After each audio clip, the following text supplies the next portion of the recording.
আসসালামু আলাইকুম। ওয়েলকাম করছি দি ইমরান শো থেকে। অন্যান্য ধর্মাবলম্বীরা যারা শুনছেন তাদের প্রতি আন্তরিক কৃতজ্ঞতা। আহ, কোরবানি ঈদের শেষে মানুষজন ঢাকায় ফিরতে শুরু করেছে। এই ঢাকায় যে যেভাবে পারছেন, বাসে, ট্রেনে, লঞ্চে, যে যার জায়গা থেকে সেভাবেই ঢাকায় ফিরে আসছে এবং অনেক বেশি টাকা ভাড়া দিয়ে ব্ল্যাকে টিকিট কাটে সবাই তার নিজ নিজ কর্মস্থলে ফেরার চেষ্টা করতেছে এবং সবাই ফিরেও আসতেছে। ঈদের পরদিন থেকেই এই ফিরে আসা শুরু হয়েছে।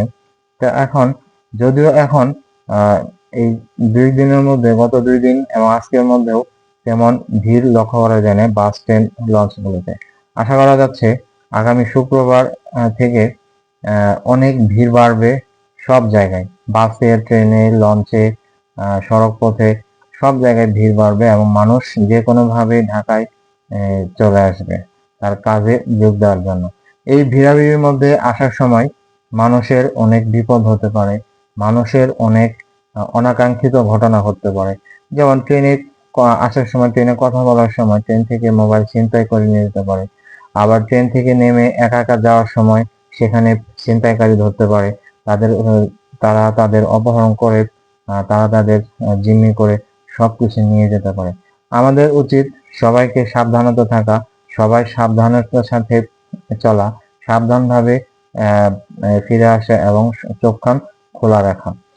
কারণ আপনারা খেয়াল করলে দেখবেন এই ঈদের আগে অনেকেই বাড়ি যাওয়ার সময় অনেকেই মোবাইল হারাইছে, অনেকে টাকা পয়সা হারাইছে, ছিনতাই হয়েছে, এরকম অনেক ঘটনা ঘটেছে। এই ঈদের পরেও অনেকে আসতে যে এরকম বিড়ম্বনার শিকার হচ্ছে।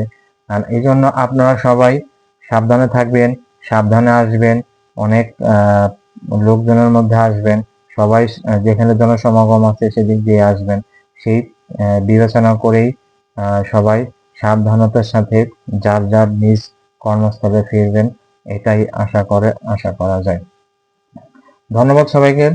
ভালো থাকবেন। আল্লাহ হাফেজ।